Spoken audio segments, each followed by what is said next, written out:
Good morning, good afternoon, or good evening.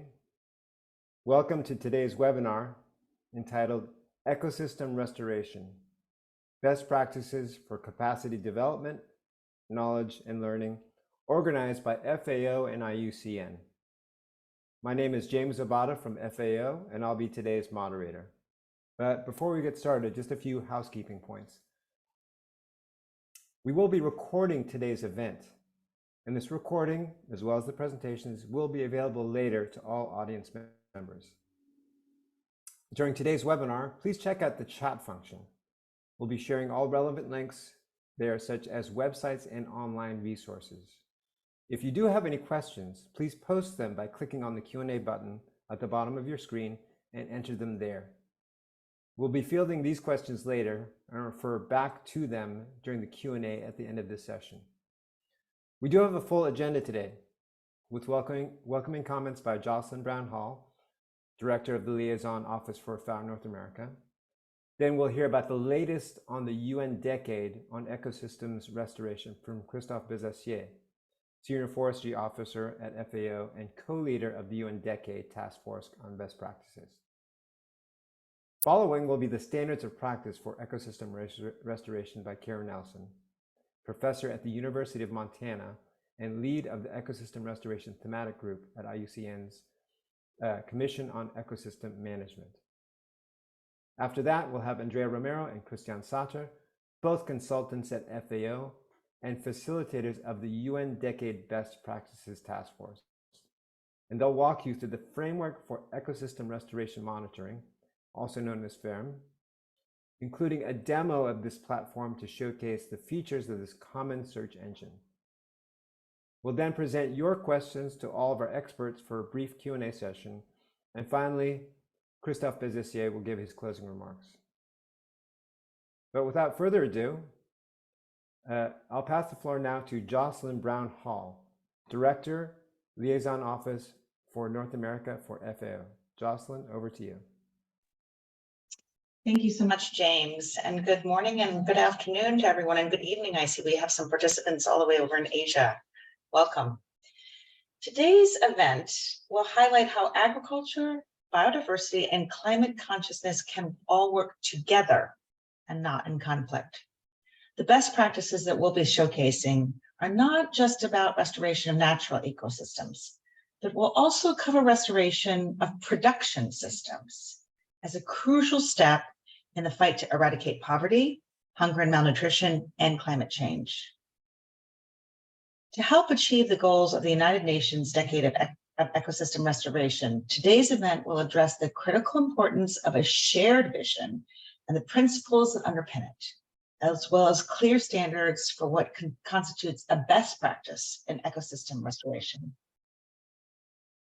FAO has been leveraging its presence at the COP15 in Montreal last December, along with recent high-level conferences in Washington, D.C. and Ottawa, making a concerted effort to promote FAO's achievements in the field of biodiversity, agri-food systems, and climate change to the North American audience, where it might not be as well known. Specifically, we want to promote the strides that the UN Decade of Ecosystem Restoration has recently made. There is some good news out there. At the UN General Assembly in March 2019, a resolution was drawn up called the UN Decade of Ecosystem Restoration 2021 through 2030. It's led jointly by the Food and Agriculture Organization of the United Nations, my organization, and the others on this call, as well as the United Nations Environment Program, UNEP. The mission is to prevent, halt, and reverse the degradation of ecosystems worldwide.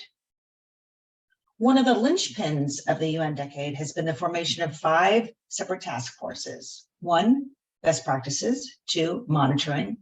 3, finance. 4, science. And 5, youth. These task forces provide overarching guidance and input in highlighting some of the high impact efforts already achieved in ecosystem restoration.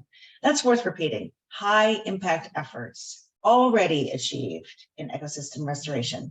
There is hope out there. While the challenges of combating climate change and loss of biodiversity are significant, There are numerous initiatives that have proven that we can reverse this trend and find solutions that benefit humans while respecting the environment. In fact, at COP15, the UN Decade awarded the first set of World Restoration Flagships, handing out 10 awards ranging from mangrove restoration in Indonesia to agroforestry systems helping sustain biodiversity in the Central American dry corridor. It's exactly these measures which are being recorded in multiple platforms, charting restoration efforts, creating a combined data set to be shared amongst all end users for increased capacity development and knowledge dissemination. If we can promote mutual learning and knowledge sharing among restoration practitioners by collecting and disseminating good practices for ecosystem restoration, we can avoid repeating past mistakes. We can replicate and adapt successful practices, allowing us to scale up effective restoration initiatives across all sectors, ecosystems, and regions. On a side note, while the UN Decade was happy to receive a wide variety of nominations of restoration initiatives, there was a significant lack of North American candidates. And yet we know there are restoration initiatives happening here and those that are producing results. We hope that today's webinar can be a step in the right direction toward promoting your research and initiatives in ecosystem restoration to literally put your projects on the map. We consider our recent meetings in Canada and the United States to be opening of the door toward increased knowledge sharing and a stepping stone toward broader coalitions and the creation of a dialogue between ecosystem restoration experts worldwide. Please join me and us in welcoming today's panel of experts as they walk you through the standards and framework of best practices for ecosystem restoration. For the latest on the UN Decade of Ecosystem Restoration, I pass the floor to my esteemed colleague, Christophe Besacier, Senior Forestry Officer and Coordinator of Forest and Landscape Restoration Mechanism. He is also the co-leader of the UN Decade Best Practices Task Force. I'm looking forward to hearing what all my panelists have to say. Unfortunately, I have to leave a little bit early, but it'll be a fantastic show. Thank you very much. Thank you very much, Jocelyn, for the introduction. So, as said, I am Christophe Besacier, co-leader of the Task Force on Best Practices, and I will give you a quick overview of what is happening in the context of the UN Decade and what the Task Force on Best Practices is proposing to restoration practitioners. Next, please. So, as you know, in March 2019, the UN General Assembly adopted a resolution to launch the UN Decade on Ecosystem Restoration in March 2019 to prevent, halt, and reverse the degradation of all types of ecosystems worldwide.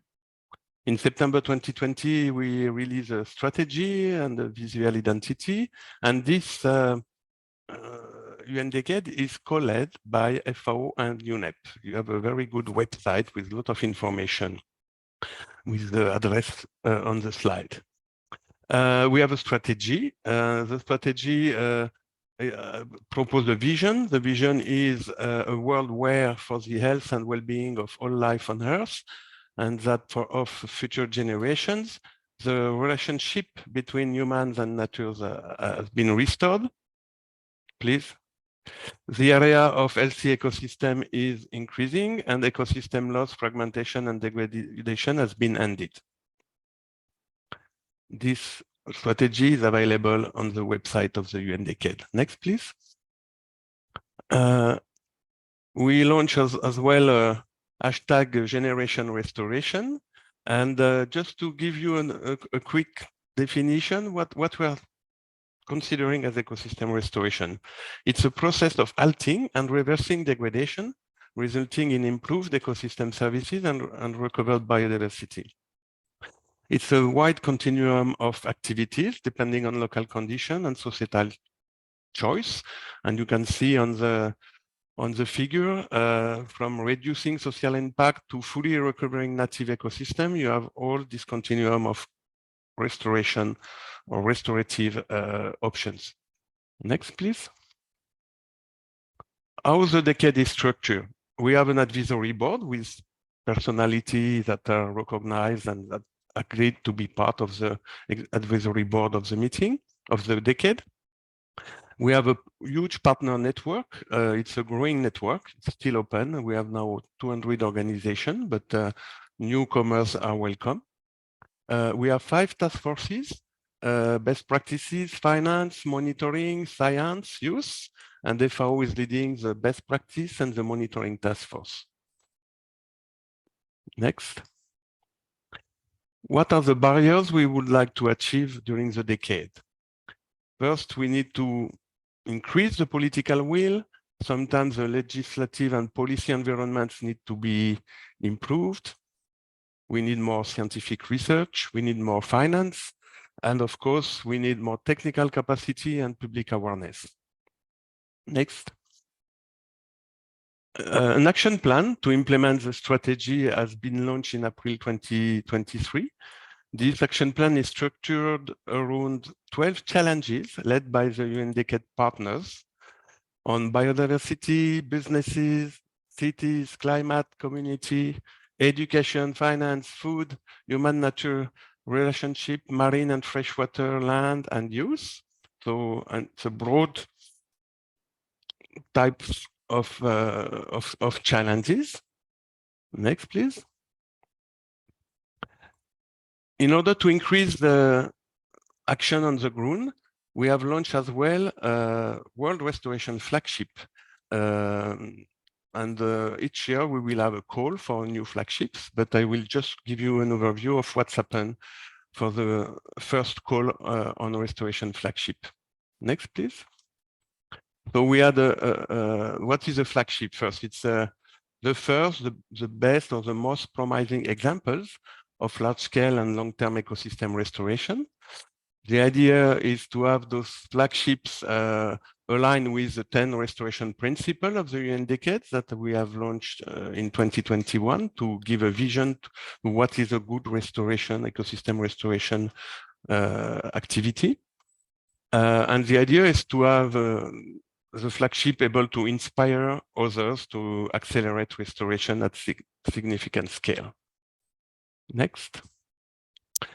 We received for the first call ending in 31st March of 2022, 154 expressions of interest. 73 were endorsed by governments. 19 were multinational or cross-border flagships. 74 countries were concerned by the submission, by the nomination. And after an assessment process led by the task force on best practices that I have the pleasure to co-lead with another colleague in FAO, and with the science task force support, we selected the first 10 restoration flagship. As you can see on the map, we have the dry corridor in Latin America, the Great Green Wall, we have a small island developing state flagship, we have one in China, one in India, and you can see all the flagships on the map. Next, please. The first flagship were formally launched and announced at the CBD COP15 in Montreal in December with a virtual gala, press release, and a documentary series. So you can have a look on the website of the Decade on the videos that are describing all those 10 flagships. In 2023, we will announce a few more flagships that will receive targeted support from the Multi-Partner Trust Fund, that is the financial instrument of the Decade. And we will launch a new call for new flagship nomination by the end of the year, probably in December 2023. Next, please. The Multi-Partner Trust Fund I just mentioned, it's a financial instrument created in 2021 by UNEP and FAO. It's currently supported by Germany, the Ministry of Environment, through its International Climate Initiative, and Denmark. Our ambition is to raise at least $100 million by 2030 to support the implementation of the decade strategy and to support the implementation of restoration activity to upscale restoration efforts in the flagships, selected flagships. Next, please. I'm coming back on the task force. So we have the task force. These one led by FAO on best practices. I will give more detail in a few minutes. We have the task force on monitoring led by FAO, the science task force led by IUCN, the science task force, the finance task force led by the World Bank, and the youth task force. It's self-organized through the UN Major Group for Children and Youth. Next, please. So as now we will present to you the main and key achievements and products of the task force on best practices, I will give you a brief overview of who we are and what we are doing. We have currently 450 members from 170 organizations. It's clearly a collaborative effort on knowledge dissemination and capacity development. We have several outputs that are our priority and key products we want to develop. We have one output on capacity, knowledge, and learning action plan. We have an output on capacity development initiatives, and I will show you briefly the document prepared on this topic. We have also the main role of our task force is to document and to disseminate good restoration practices. You can have more information on our task force on the website that is indicated. The link is indicated in the slide. Next. So what are the main achievements to date from this with the support of this task force? We have published, as I already mentioned, 10 principles for ecosystem restoration to guide the decade and the restoration practitioner on to give a vision on what is a good ecosystem restoration approach. We have developed standards of practice for ecosystem restoration. A summary report is already available. We presented this summary report at the CBD COP15, and the full document will be launched officially at the Society for Ecological Restoration meeting in September in Darwin, after a broad consultation of indigenous people groups, because we wanted to have those standards also align with local and indigenous people groups. We develop as well a capacity need assessment in 2022. Next. The standards of practice for ecosystem restoration. I don't want to jump in the details because another presenter will do that during the webinar. So the idea is to provide guidance on the application of the UN Decade Principle to conducting ecosystem restoration project. The document is available online, the summary report, and it will be available as well in Spanish and French in July 2023. Next, please. The capacity need assessment was published in late 2021, early 2022. The objective was to provide a baseline on existing capacity to help to identify the gaps in terms of knowledge for the decade and to guide the decade's systems-wide capacity development efforts. Next. We are working this year on the three documents you can see on this slide. The full document, the full version of the standard of practice for ecosystem restoration, with the final version to be launched in Darwin in September. We have developed a framework for collecting and disseminating good practices for restoration on the framework for ecosystem restoration monitoring, and it will be presented today during the webinar. And we have developed a capacity, knowledge, and learning action plan for the decade. Today, we will really focus on the presentation for you of the standards of practice and the framework for collection and dissemination of good practices for restoration. Next, please. Thank you for your attention. I think I give the floor directly to Cara Nelson, who will give more details on the standard of practice for ecosystem restoration. Thank you. Fantastic. Thank you so much, Christophe. So again, my role in today's webinar is to give an overview of but really more than that, to unpack what is important about the standards of practice for ecosystem restoration. But in order to do that, in order for you to understand the standards, it's necessary first to explain the definition and the key principles of restoration under the decade. So I'm going to start there. And next slide. As Christophe mentioned, the decade includes, under the umbrella of ecosystem restoration, a broad array of ecosystem management activities, from reducing societal impacts all the way on the left-hand side of this figure to fully recovering ecosystems through ecological restoration, which is depicted all the way on the right side of this figure. Each of these activities has different aims and objectives.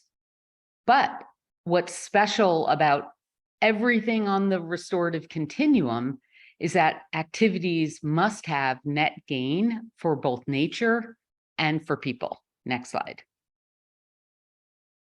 So I want to focus for a minute on ecological restoration, again, all the way on the right-hand side of this continuum. And ecological restoration has matured considerably over the last 30 years. It's self-defined as a field in the 1980s, and it now has clearly defined principles and standards of practice. Some of you may be aware the Society for Ecological Restoration first published a primer in 2004, and then formal principles and standards were adopted in 2016 and then revised in 2019. And a link to those for those who are interested will be in the chat, or maybe it's already there. Next slide.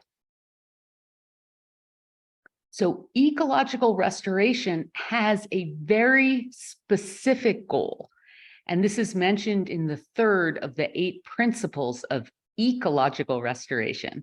And that goal is to remove degradation and recover ecosystems to the, and these words are important, to the condition they would have been in if degradation had not occurred.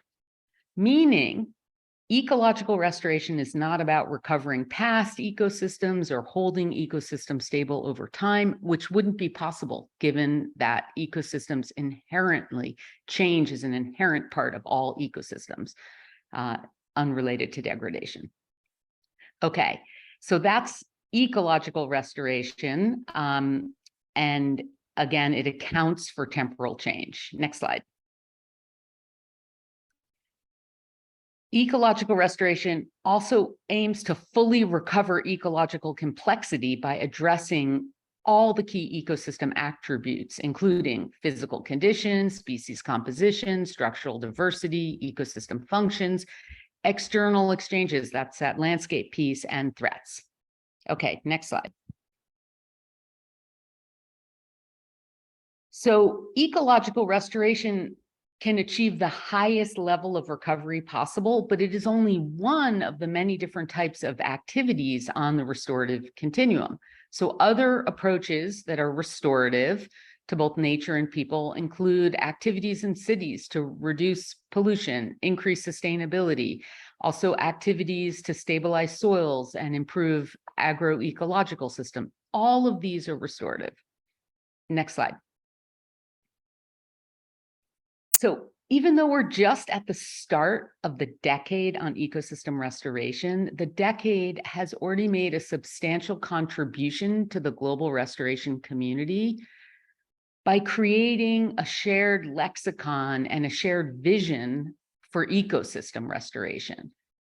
And I say that, to me, this is incredibly important because in order as a community to be able to discuss these nuanced communications about, for instance, restoration targets in the UN CBD's Global Biodiversity Framework, we all need to understand what is meant by restoration and restorative activities.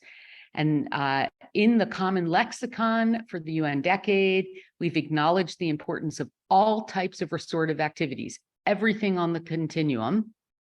And we are also encouraging the highest level of recovery possible for biodiversity, ecosystem integrity, and human well-being, and saving space by clearly articulating ecological restoration.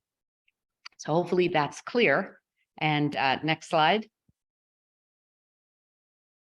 So in order to fully develop the shared vision of ecosystem restoration for the decade beyond the definitions and the continuum, acknowledging all the types of activities that are restorative, there's also a need to identify the baseline, the key principles that underlie everything on the restorative continuum considered ecosystem restoration for the decade. That way, the global community can have agreement on what's on the restorative continuum, ecological ecosystem restoration, versus what might not be appropriate to be included. And towards that end, the FAO-led Task Force on Best Practices in partnership with IUCN Commission on Ecosystem Management and the Society for Ecological Restoration ventured into a process in developing principles for the decade, which, as Christophe mentioned, were released in 2021. Next slide. I won't go into detail on the principles because my task again is the standards of practice, but just very quickly, they were co-produced by the global restoration community based on other existing principles. And next slide.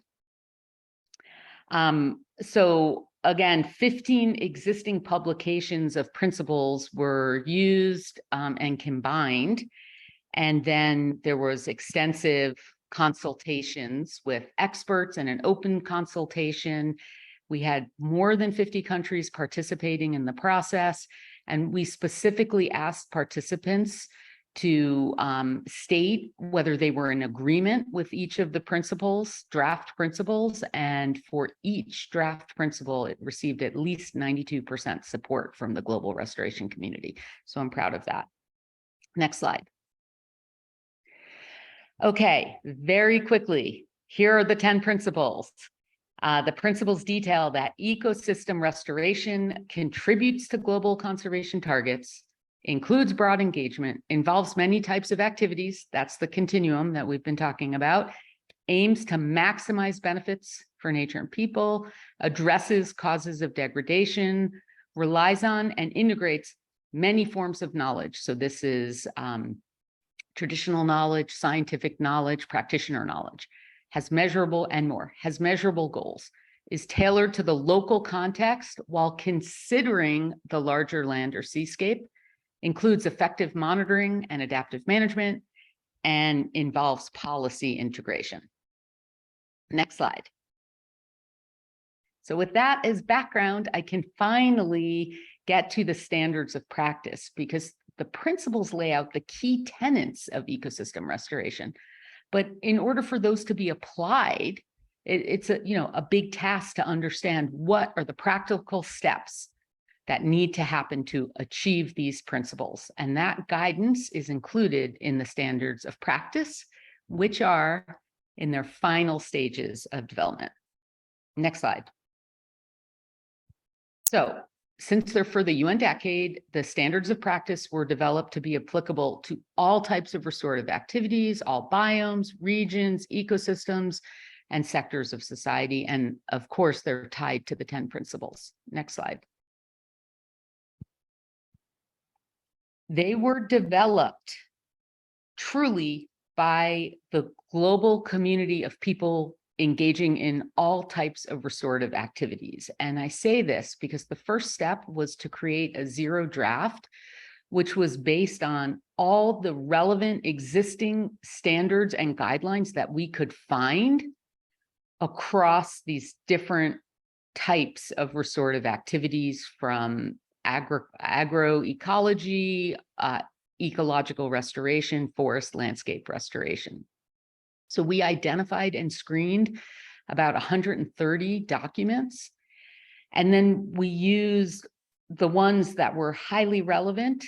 It turned out it was 50 to mine practices into the zero draft. So we lifted information, best practice guidance from this huge database of publications and created our zero draft. Next slide. Okay, the second step, just like for the principals, was to hold expert consultations to get feedback and inputs on the zero draft. Next slide.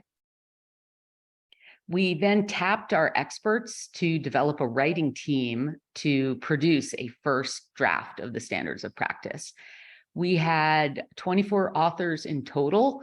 We had a good array of practitioners, researchers, and experts on policy and governance. You can see those percentages don't add to 100 because we had overlap among the different categories. We had 18 different organizations involved. Next slide.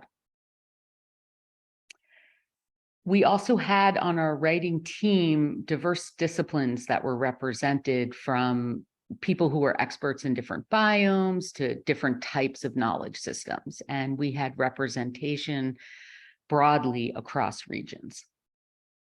Okay, next slide. Step 4 was an open global consultation advertised on the UN Decade website. We had, again, great participation in this. We received over 2,000 comments. We responded to each comment. We tracked every suggestion by the global community and considered it for inclusion. Next slide. So we're now in the final steps. We launched the standards of practice and the components of the restoration process at the UN Convention on Biological Diversity's COP15 in Montreal. And we also released a beta draft of the standards. And as Christophe mentioned, with the beta draft, engaged in an additional consultation process with Indigenous peoples groups to make sure that we had the best final product possible. So the first half of 2023 was spent engaging with Indigenous peoples. And as Christophe mentioned, just again, we're aiming for a final release date at the 10th World Conference on Ecological Restoration in Darwin, Australia. We're also in the early phases of developing a tool to assist practitioners in using the standards. Next slide. Okay. So the standards include over 300 recommended practices targeted to assist with the application of the principles. They're organized by the 4 major components of the restoration process: assessment, planning and design, implementation, ongoing management, and monitoring and evaluation. So I'm sure many of you are thinking, they're presented in a sequential order. Of course, if you're doing a publication, things have to be organized on the page. However, it is critical to recognize that the restoration process is not linear. And so, for instance, there are practices in monitoring that occur at the very initial phases of the restoration process. Okay, next slide. Okay, so within the components, we've organized practices into subcomponents. We wanted to highlight that some subcomponents are cross-cutting, and they are included in every single component of the restoration process. And I'll just briefly say, of course, restoration success hinges on broad engagement, our first cross-cutting subcomponent. Throughout the entire process, stakeholders, knowledge and rights holders, and underrepresented groups who might be directly or indirectly involved in or affected by restoration activities are critically needed for engagement. And this engagement is always important, but it's especially so for projects that may affect Indigenous peoples or their territories. Second cross-cutting theme, regular and inclusive information sharing is required across all the components to foster, support, enhance benefits of restoration.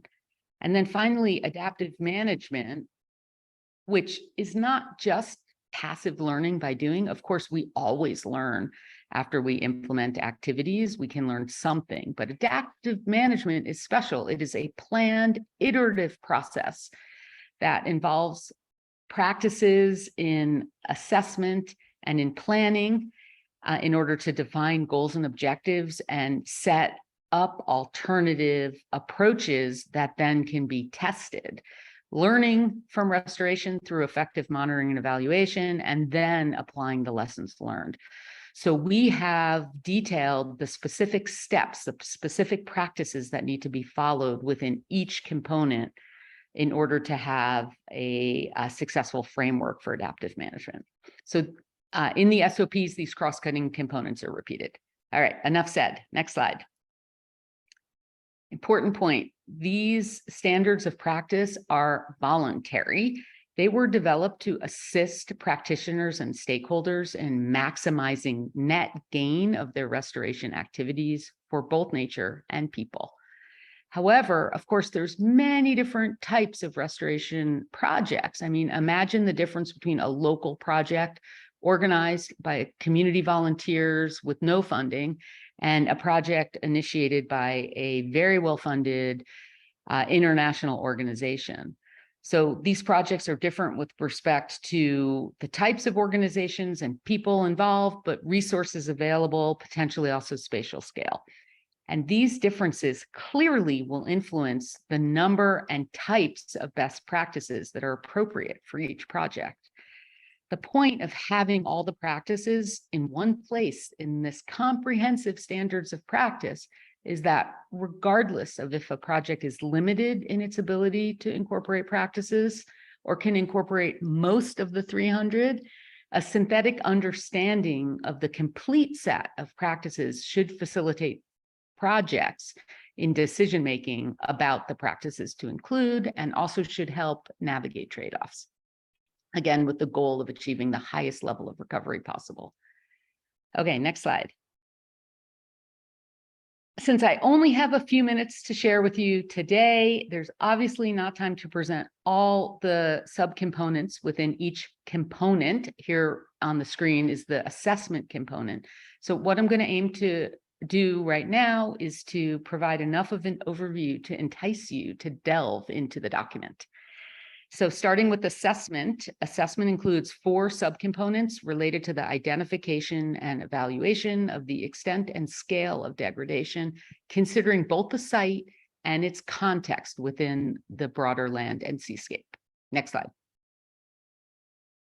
Planning and design includes 14 subcomponents focusing on developing appropriate restoration activities, given the ecological, socioeconomic, and cultural contexts, as well as project constraints. Next slide. Implementation is 11 subcomponents related to performing restoration activities in a manner that maximizes return. Next slide. Ongoing management has 5 subcomponents, of course, related to what happens after the primary project implementation phase. And then finally, next slide. And this is my last slide. Monitoring and evaluation. Of course, ecosystem restoration is a long-term process with uncertainties on how best to achieve project goals. So we need to monitor both the effectiveness and efficacy of restoration. And then just there is that one last slide just to end on, is just to close by thanking the Best Practices Task Force, everybody in the global community who participated, and of course, the 24-person writing team and the group that did the Indigenous Peoples consultation. Thank you. Thank you, Cara, for showing us how the global standards of ecosystem restoration have been applied in creating that really rigorous criteria for the standards of practice. I just wanted to mention that, in fact, this is an absolute collaboration. We've been working with Cara for some time now in terms of setting up the best practices, in terms of ecosystem restoration. And I do want to say that it was great to know from Cara about the difference between ecosystem restoration and ecological restoration. Very important distinction. Now we're on to learn more on the framework for dissemination of good practices. I'll be passing the floor to Andrea Romero and Cristiane, who are both consultants at FAO and facilitators of the UN Decade Best Practices Task Force. They'll be showing us the functionality of the framework for collecting and disseminating good practices to the UN Decade, also known as FERM, and they'll be demoing the common search engine. So without further ado, I now pass the floor to Andrea and Cristiane. Over to you. Thanks so much, James, and good morning, good afternoon, good evening, everybody. I'm very pleased to, to be here to provide you with an overview of one of the key products of the Task Force on Best Practices, which is this framework to collect and disseminate good practices throughout the decade. And first, I would like to start by explaining that this framework is integrated into the FERM platform. And for those who don't know the FERM platform, the FERM is the framework for ecosystem restoration monitoring that was established to track global progress and disseminate good practices for the UN Decade on Ecosystem Restoration, and to report areas under restoration for the Kunming-Montreal Global Biodiversity Framework, specifically for the Target 2. Next slide, please. So for the FERM platform, I want to show you also an overview of the main functionalities so that then we go into the details. So the first functionality allows users to register restoration initiatives and to document the good practices derived from the initiatives previously registered.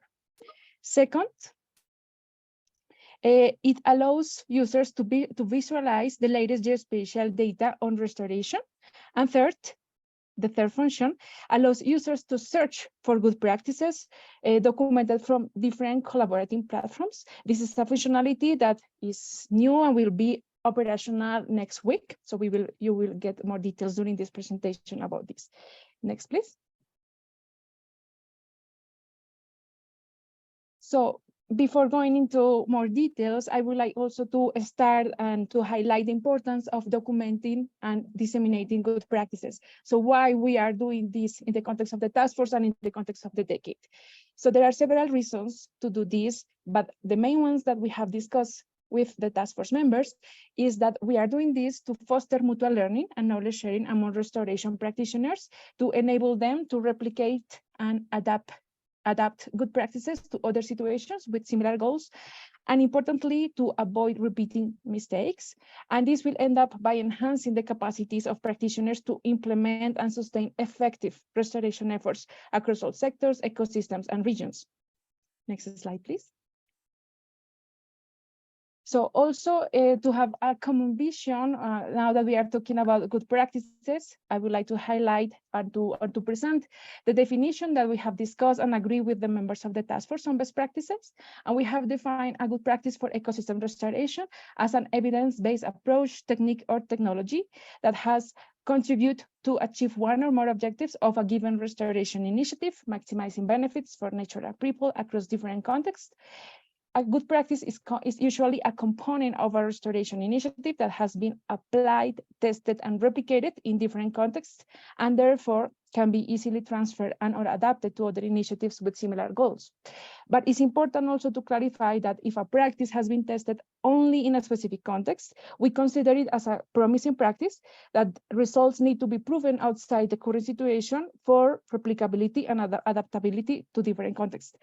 And also important to clarify that in the context of our framework of good practices and the FERM and the documentation of good practices through the FERM, we are allowing also the documentation of promising practices. Those are also accepted. Next, please. So now that I have provided an overview of the main functionalities of the FERM platform, I want to focus then on the functionalities relevant for the framework for collecting and disseminated good practices. So the ongoing efforts that we are doing are first, the documentation of good practices from restoration initiatives registered in FERM. That is the first functionality that I explained. And we are going to be focused on the third functionality, that is the dissemination and good practices that have been collected by different collaborating platforms through the common search engine. So for the first ongoing effort, next please. Here I will provide you with a summary of the main steps for documenting good practices through the platform. So my colleague Cristiane will give you the step-by-step guidance on how to do this. Here is just an overview so that you understand the main steps. The first one is that when you access the platform, you need to sign up, you need to create your profile, and you need to join and to create a profile for your organization so that you start documenting the good practices according in the group for your respected organization. After you have your profile or your sign up done, you will continue with the documentation process. And this process, this second step, is encompassed by two forms. First, you need to, as I explained, you need to register the restoration initiative through a first form. Once this is done, you will have an option to document the good practices through a second form for the initiative that you previously registered. You will again receive more details about this. My colleague Cristiane will present this in detail. And third, after the practice or you can submit, it's important to highlight that you can submit several practices for one initiative, as many practices as you want. And once those one or several practices are submitted, then we will have a review process to have some quality control. We have a review panel. I will explain you this in the next slide. And if the practice is endorsed by this review panel, then it will be disseminated in the FERM platform. Also, we will provide more details about this. Next, please. So after here, I want to provide this overview of what happens after you submit a good practice. That is the third step that I just explained. So after a practitioner enters the platform and submit for review, there are several steps that we are developing for the review of this practice. We have a first step that is related to the pre-screening of the practice. If this is approved, then the practice is redirected to one or two reviewers according to their ecosystem, language, and time availability, and to the ecosystem of expertise of the reviewers. Then there is an assessment sheet that is based on an assessment criteria that we have defined. Then the reviewers complete this assessment sheet, and each of the scores of the reviewers are average for each of the criteria. And if the criteria is lower than 6, then the proponent or the user is invited to resubmit. But if not, then the practice is endorsed and disseminated through the FERM platform. We have prepared a step-by-step guidance on this, so you will have all these details on this information. We will share it after the session. Next, please. So here I want to give you more details about this assessment criteria. And here it's important to highlight that, as Cara already presented, the assessment criteria are based on the 10 principles for ecosystem restoration. We derive the criteria from these 10 principles, but in a way that are applicable to good practices. And we have defined that a good practice should contribute to the achievement of the Sustainable Development Goals. It should be participatory and inclusive. This is principle 2. Should belong to a restorative activity. Principle 3. Should provide benefits, several benefits for nature and people. Principle 4.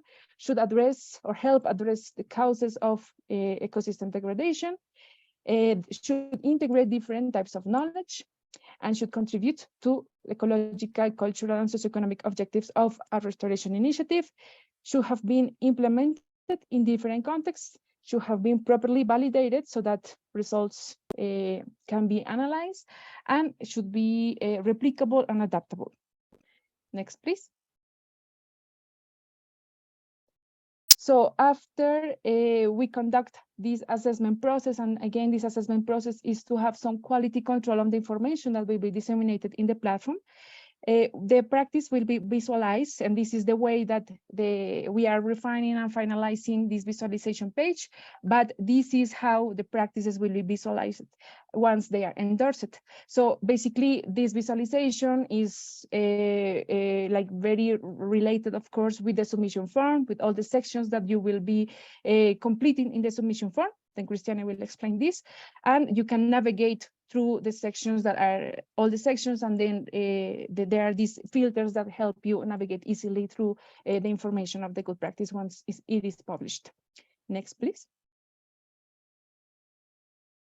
So this was for the first ongoing effort. For the second ongoing effort about the dissemination of good practices collected or documented by different collaborating platforms, we want to build we are doing this effort to build on the existing efforts or activities of other platforms that have been already documenting important and relevant knowledge for ecosystem restoration, but we want to connect and facilitate access to this knowledge, including also the knowledge and the good practices that will be documented directly through the FERM platform. So to that end, we are developing a common search engine. This is the third functionality that I explained at the beginning of my presentation, that will link the good practices for restoration among 4 platforms that we are working for the moment. These 4 platforms or collaborating platforms are WOCAT, Panorama Solutions, GoPro4, and the Framework for Ecosystem Restoration Monitoring. So the practices documented by all these 4 platforms will be linked in this common search engine, and this common search engine includes several filters that will allow users to search for the relevant practices, and also an open search that will you can include keywords according to your needs or your interest. This will also be presented more in detail by Cristiane. Next, please. And with this, I give the floor to my colleague Cristiane, who will provide you with an interactive demonstration of the platform, of what I already explained more general, but then she will provide you more details. Thanks so much. Over to you, Cristiane. Thank you so much, Andrea. Hello, everyone. My name is Cristiane. So I'll give you now an overview, actually an interactive demonstration on how to document good practices through the FERM platform. And also, additionally to that, I will also show you the beta version of the common search engine, which will be launched next week. So for that, I will be sharing my screen. Okay. Can you see my screen? I hope yes. Okay, so this is the FERM platform.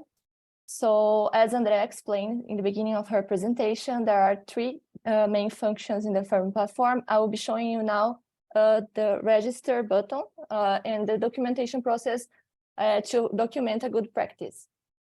So if I click here, so just to let you know, like that, if you don't have yet sign up to use the FERM registry, you cannot go to this page yet. So you have to sign up first, and then you receive a link by email, and then you'll be able to see this first page of the FERM registry. So when you'll be able to access it, you can click on create new initiative here, and then you visualize this page on the terms and conditions. So please read it carefully, and then you can click on accept. And then here you can create the initiative. So here you have to type a name. So for example, I will type restoration. And here you have to select the reporting line. So I recommend you to select FERM. Just if you are actually documenting a Jeff project or a CBD project or a DRIP project, you can select the other functions. But then for the moment, and I think for most of the practices or the restoration initiatives documented, you can select FERM. And then for institution here, you will see the institution you requested to sign up for, or the one you requested to be created for your own organization. So here I have my own organization, so FAO and the Forest and Landscape Restoration Mechanism team as my institution. So I'll click now on create. And here you can see the form to register your initiative. So this form consists of 6 sections, main sections, and I'll give you an overview of each section now. So the first section here called General, here you'll be asked to provide basic information about your restoration initiative.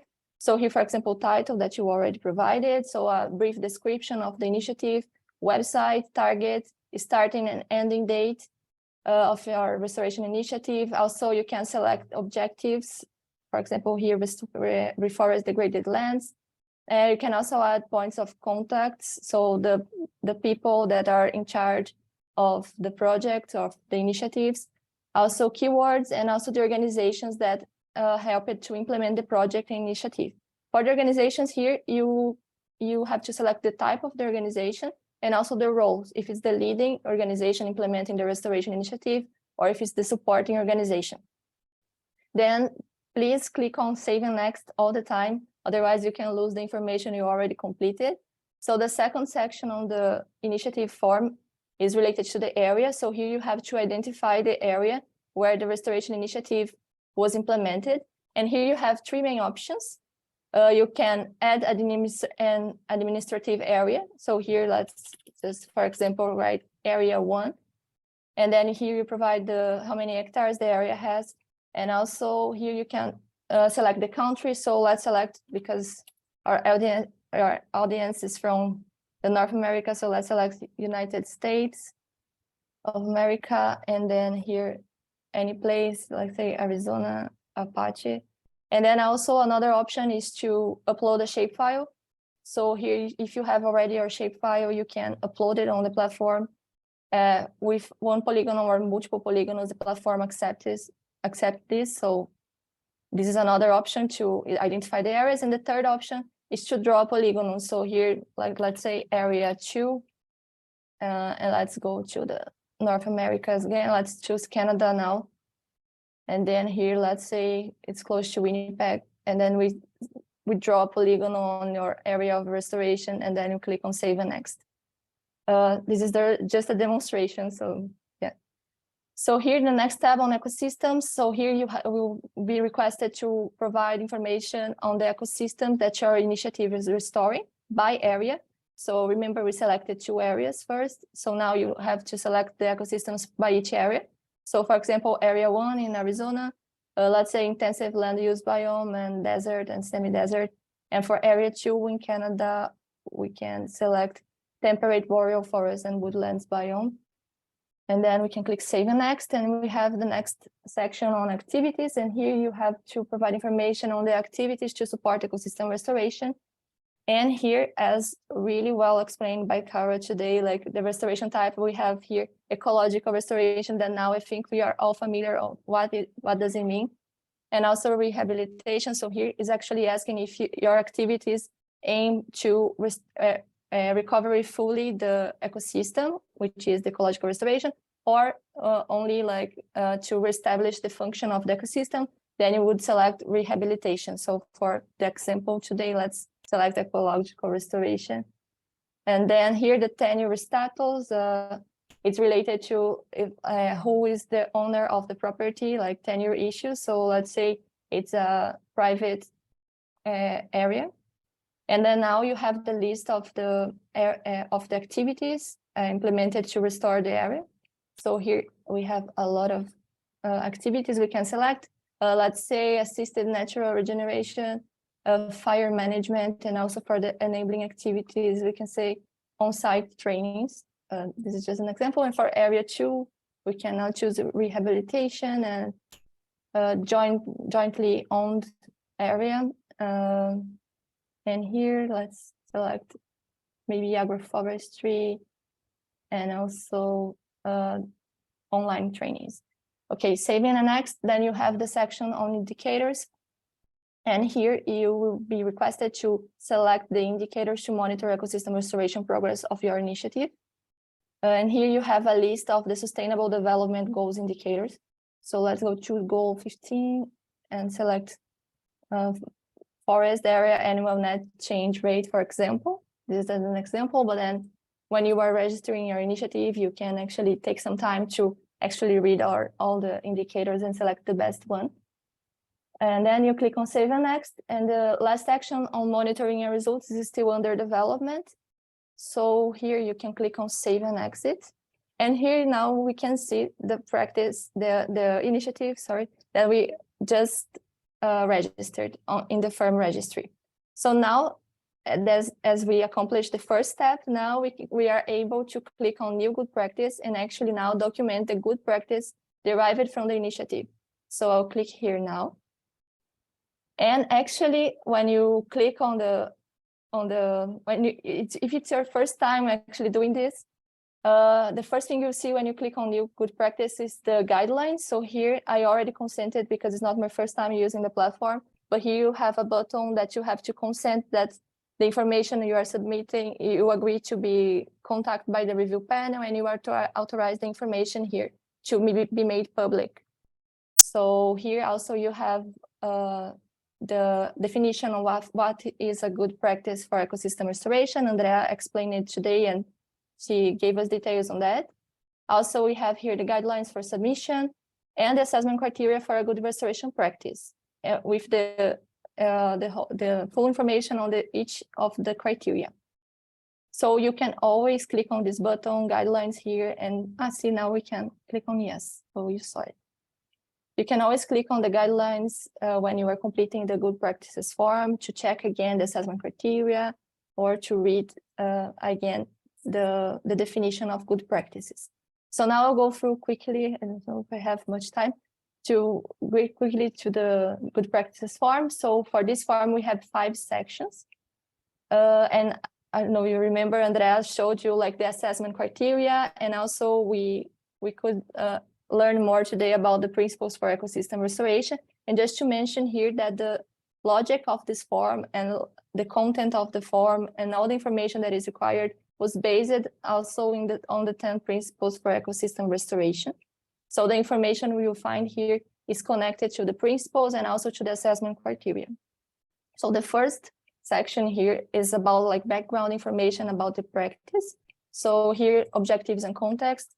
The first thing, you should provide the title of your practice. I'll use like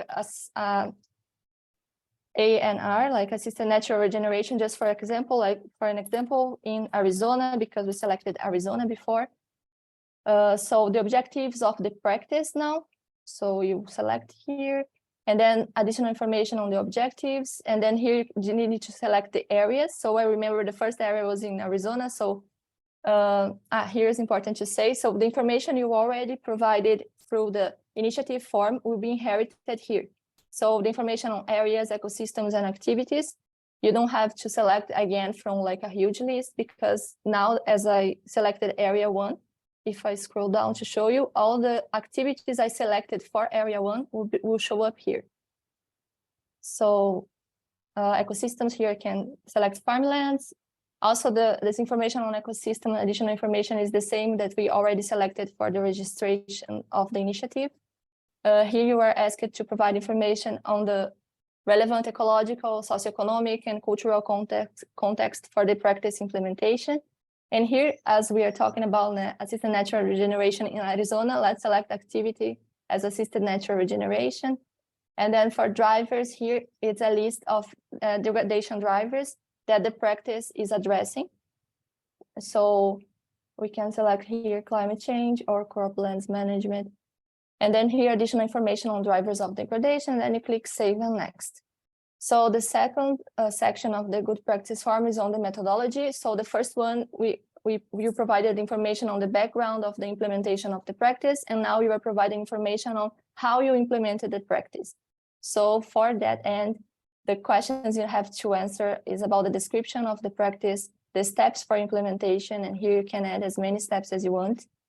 Also information on stakeholders engagement, where you can select who were the stakeholders that participated in the implementation of the practice.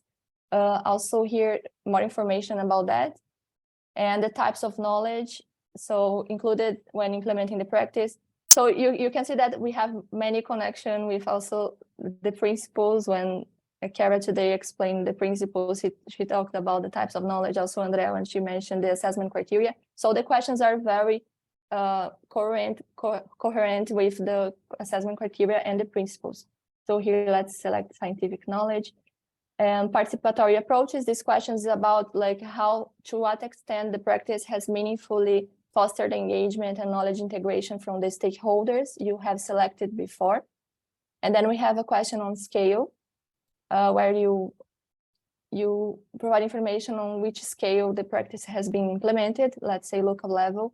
And here on this question on replicability, this question is asking about if the practice has been tested and replicated in different contexts. If you remember when Andrea explained to you about the definition of good practice, she said that the definition says that a good practice has been tested and replicated in multiple contexts. So if you select the first option here, it means that your practice will be considered a good practice. And if you say that your practice has been tested only in the same context and scale, it will be considered a promising practice. And then here you have a place to explain better why you selected the replicability option here. So you can explain how the practice was replicated, how it has been tested, and provide more information about that. So after we know the background of the practice and know how it was implemented, now after the implementation, this part, the third section of the good practice form asks you about the key factors, the constraints and the lessons learned when implementing the practice. So here you can select the key factors that need to be in place for the successful implementation of the practice, and also additional information on what you selected previously. Here you can provide information on the constraints, challenges, and risks that you faced when implementing the practice and how can they be addressed. You can add more than one. And also in the last question on this section is on the lessons learned and recommendation that you would like to share with other practitioners intending to replicate, adapt, or scale up this practice. So when you click on Save and Next, you have the fourth section on benefits and validation. So after the background, how the practice was implemented, after the implementation, some key factors and some key information. Now you can describe after the implementation, what are the benefits and how the practice was validated. So here we have a question on the positive impacts. You can select the positive impacts of the practice implementation and also the negative impacts, if any, and also how the practice was evaluated here and how it was validated also among the beneficiaries. So clicking on Save and Next, you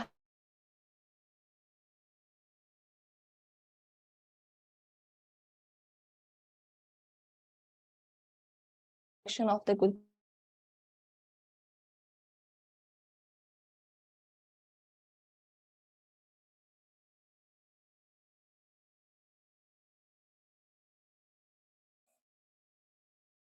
Apologies, Cristiane's screen is frozen temporarily. Let's see if we can get her back. Cristiane, are you back? Okay, Andrea, could you possibly take over for Cristiane on that one, maybe? She's back.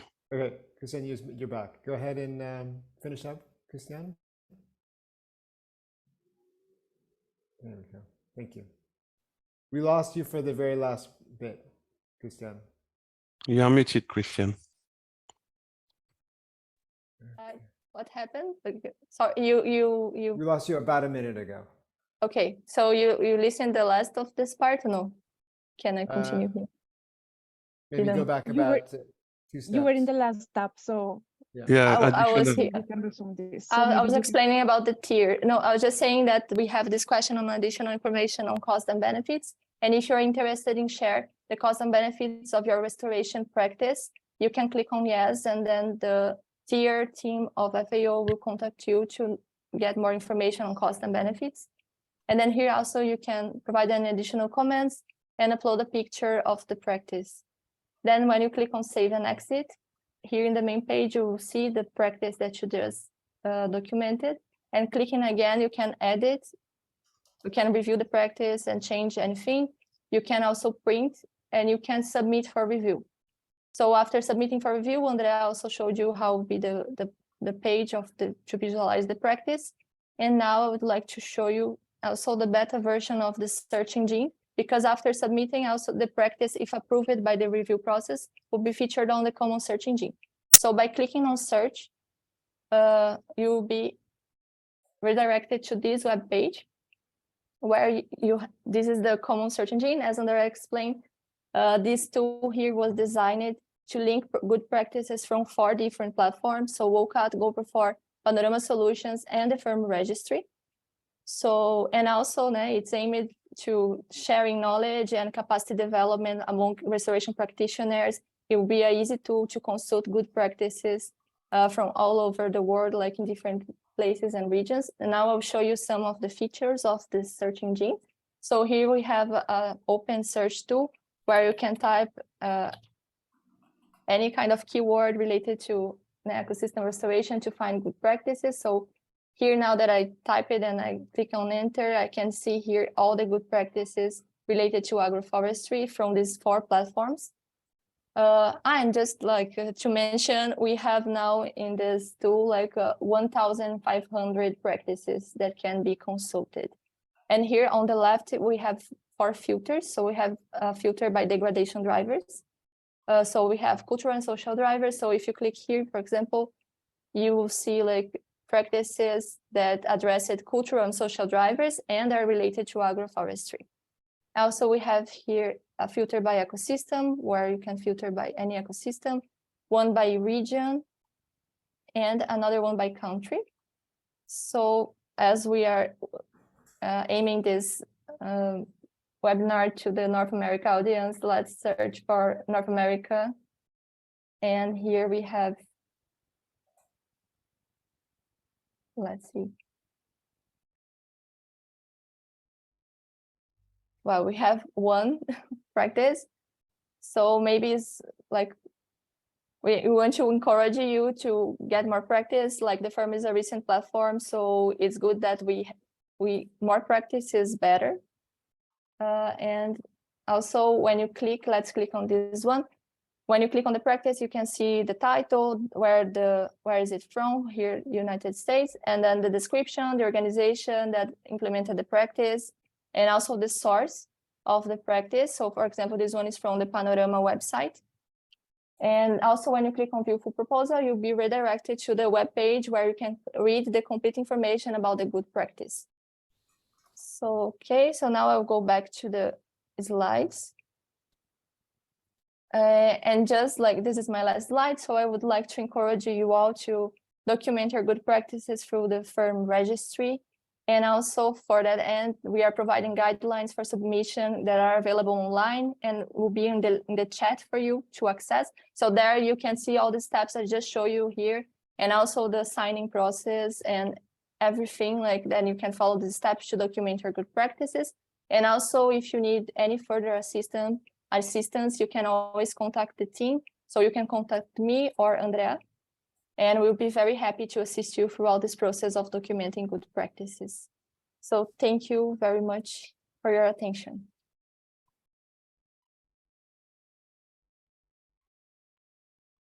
Thank you, Andrea and Cristiane, for that amazing, amazing demo also. Thank you for also for showing us the inner workings of FERM and for demoing the common search engine, which really helps connect good practices across platforms for ecosystem restoration. It's really good to see how the functionality works so far, and we're really excited to see how user-friendly it is, and how FERM is literally connecting other platforms covering ecosystem restoration. Please note that we do invite all of today's attendees to try to log on to FERM. It's an open, public access platform. And even if you're not an expert in the field, if you click on the visualize button, you can see the current location and the scope of the 2022 World Restoration flagships. We'll soon be putting on the 2023 World Restoration flagships once those are awarded. We are now on to our Q&A session, where we'll be posing your questions to today's panelists. For those who haven't yet asked a question, if you do have any, remember to insert them into the Q&A dialog by clicking on the Q&A button at the bottom of your screen. All right, let's go ahead and just jump into the first one. The first one is actually from Amani Ishemo. This one I'm going to direct to Cara, and it is, how can a sustainable ecological restoration be achieved with reference to farmers who have very small acreage of land, that is about 1 to 2 acres, and located on hilly slopes, in a condition compound with other limitations of landslides, increasing number of household size, etc. Amani is making reference to small farmers in the Caribbean. So I think that's a great initial question. So in other words, smaller scale ecological restoration. Cara, over to you. Thanks so much. This is a really interesting question because it allows us to explore how there really are such different needs and approaches across the restorative continuum, and also explore how the standards as a synthetic document can be relative across the board. So the question, as it was framed, was about ecological restoration in the context of farming. And I would suggest that, and as the standards unpack, there's first a need to identify what is the most appropriate type of restorative approach. And again, given that ecological restoration aims to remove degradation and then recover the system to the condition it would have been in if degradation had not occurred.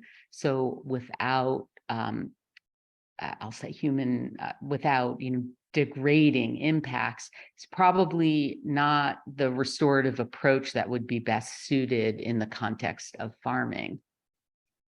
So the first step would be to identify goals of the activity. And the primary goal, if I understand the question, might be to stabilize slopes, increase productivity, land productivity, and also protect biodiversity, for instance, of pollinators. So now turning to, what are the practices? The standards of practice provide a synthetic approach, these 300 practices. I just, discussed a relatively narrow goal, not the fully recovering the ecosystem. Is it really important to read all the 300 practices? I would suggest that the steps within the practices can help. For instance, we know, there's been a large amount of information about risks to biodiversity, including pollinators from planting monocultures. So, for instance, an approach using a single species on those steep slopes, where the intention might be to be restorative, it might actually not fall along the gradient if it's reducing biodiversity, including of those all-important pollinators. So best practice would be to, in planning, identify which aspects of the ecosystem to address in a project, but to do that in the context of all the other ecosystem attributes to help identify trade-offs. So hopefully that helps. Absolutely. Thank you so much, Cara. Next question is actually for Christophe, coming from Hillary Rotich, a guest, and she's asking, how should we ensure sustainability of restoration interventions, especially in areas where land tenure systems are communal? Christophe, over to you. Yeah, thank you. Interesting questions, and I will maybe answer with a concrete example. To ensure sustainability of ecosystem restoration, you need to plan, implement restoration activities based on what the local stakeholder want, what the legitimate entity in charge of natural resources want. And in several projects, we are working with the approach at communal level, helping and supporting the communal authorities, the communal council, to plan themselves and to integrate in their communal development plan the restoration activities. And then we are transferring to them the funds for the implementation of the restoration activity. So we are transferring the ownership. If you want sustainability, you need to have the local stakeholder ownership. And it is why in the standard of practice, we are recommending several good practices in terms of planning. And from the beginning, the planning process need to consider the multiple expectation of the multiple land users, because you have always in a given landscape multiple objectives and land users with multiple objectives. And you need to build the restoration process based on a local consensus. So this planning process is really important. And then, of course, for the implementation after, you need to provide resources. It's the restoration activities is coming from the people living in a given landscape, in a given commune, or in a given restoration site. It's not coming from the external partners. What external partners and what we can do as partners, as FAO and as task force, best practice task force, is to provide guidance, is to provide some good guidance document to help local partners to plan their activity. But in any case, if you want sustainability, particularly in area where you can have land tenure issues and possible conflict between the different land users, you need to have a long and strong and robust planning process, an inclusive planning process, to avoid as well to exclude some communities or women or indigenous people from the process. So I hope this answer is appropriate for the people who ask this question. Good. Thank you so much, Christophe. Good, thank you. The next one is actually for Cara. It's a bit long, so Cara, be prepared. It's coming from Kimberly Norris, who's a guest, and she's asking, how well are restoration initiatives that are using these standards working under theories of change that incorporate modeling and community input regarding traditional and long-term needs, ensuring heritage and traditions? How can these be maintained in the face of changing populations, economies, political climates? In other words, or for example, these funded efforts may be dumping funds if the long-term food security and traditions of local populations are not sufficiently incorporated. And restoration in one area may lead to conflict with nearby communities or unexpected negative changes in nearby ecosystems. The question is, how is this addressed through standards and for the funded projects? Cara, over to you. Kimberly, thank you for this question. So the first part is how well are the standards working? And of course, we're just releasing them now. One of the things we're really excited about is the fact that these standards were developed not by the 24 drafters writing team, but seriously by the full global restorative management actions community, because we started by gathering up everything that we could find. And then we added where there were gaps. And so in the standards, which are very dense, we have specifically addressed in both assessment and planning that in addition to looking locally at the project, you need to look across, the project planned locally must be done in consideration of the larger landscape and seascape. And we further explained that that larger landscape and seascape is not just the nature elements of the landscape and seascape, but also culture and socioeconomic and policy governance aspects. And so there are particular best recommended practices in assessment for assessing the elements that you included in your question, culture, heritage, traditions, changing populations, economies, political climates, all of that, in addition to the environmental context. And that assessment is meant to help develop project goals and objectives, as well as to identify threats and risks. I think a part of your question was about dumping funds. And so, of course, if there are risks that will prevent the success, long-term success of your project, funds will have in fact been wasted. And so, again, I'm repeating myself, but the point of putting all this information in one place, all of these over 300 practices, is to guide people in thinking through all of the factors and considerations that need to be taken in assessing and planning.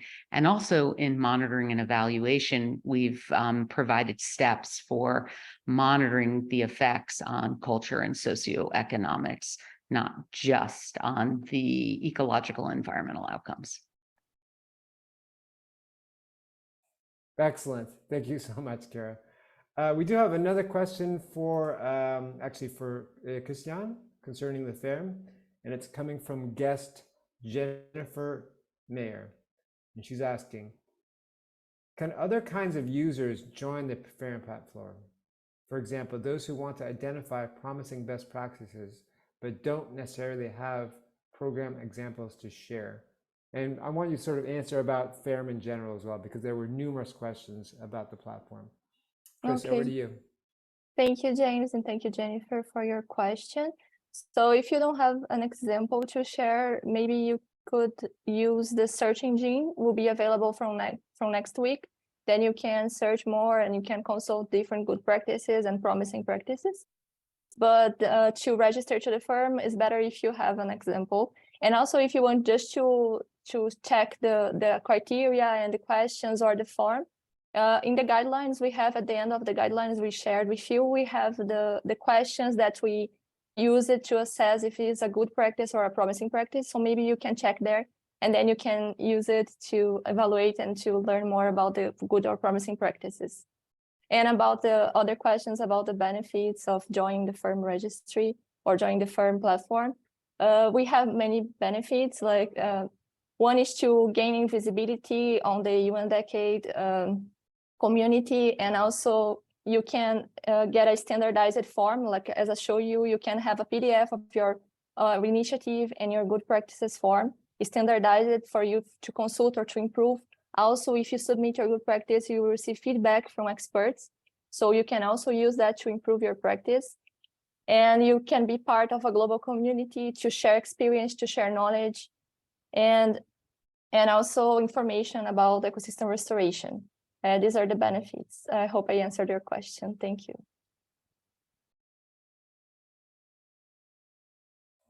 Excellent. Thank you so much, Chris. We did get a question. Let me see if I can pull this up. From Pilar Gomez Ruiz. I'd like to ask of Andrea, seeing as Andrea was just fresh from the 5th Colombian Congress and Ibero-American Caribbean Congress on Ecological Restoration there in Bogota, Colombia. And Pilar is asking, which will be the strategy to disseminate all this information and initiatives to protect practitioners and interested public in countries like ones in Latin America? Andrea, over to you. Yes, thanks so much, James. In fact, this question is very relevant because precisely we were attending in the context of the decade and the Task Force on Best Practices. We attended last week the conference, the 6th Congress of Ibero-American and the Caribbean for Ecological Restoration, because as our efforts are right now being conducted at global level, but we are pretty much interested in enhancing the regional connections, no? And this Congress was a key opportunity. We were there, we presented all the products that we are sharing with you today. We had a workshop on this dissemination, on the documentation and dissemination of good practices through the FERM, as Cristiane was explaining. We had a workshop where we provide detailed guidance on how to do that so that we can enhance the documentation of good practices across the region. Also, we presented the principles and the standards in a plenary session so that we raise awareness about these products. And we also present the work that is happening in the context of the decade. We presented the results of what Christophe was presented about the recent updates of the decade, also especially the flagships program. So the idea with the participation during this Congress is to really engage more with the region and to enhance the dissemination of the current efforts across the networks that are already existing in Latin America and to link them to the work that we are doing in the context of the task force. So I hope I reply enough. If you need more details, just let me know. Thank you so much.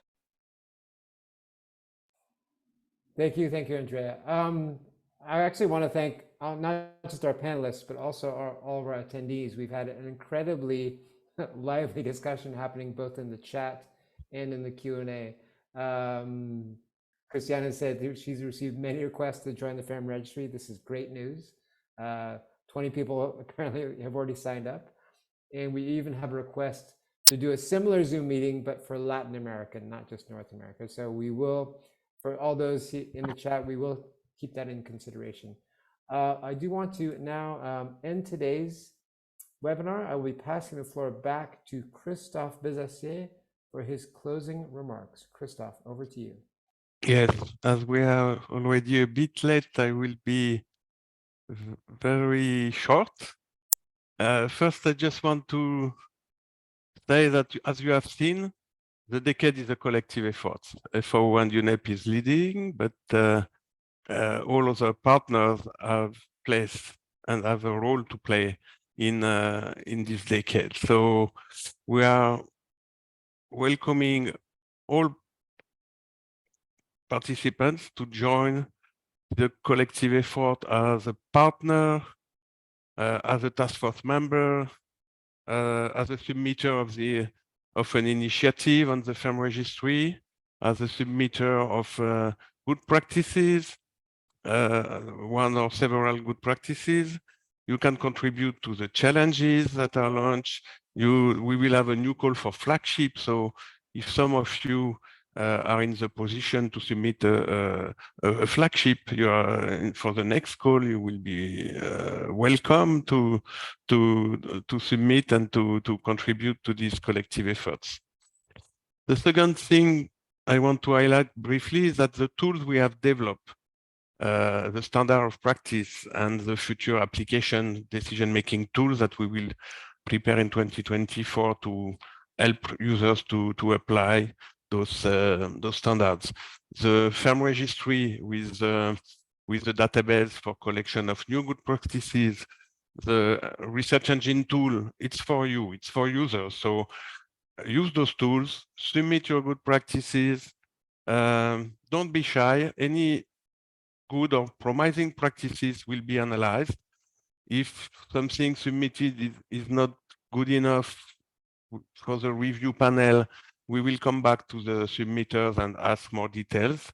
But I would like to launch this call. Submit your good practices. The tool is available. And if we have a lot of good practices in this restoration community, we will meet the objective of the vision of the decade, to have this global movement, people sharing information, sharing knowledge, moving forward the restoration agenda together. And it is exactly what we want to facilitate as a task force on best practices. So thank you for attending the event, and thank you for the future good practices you will submit to us.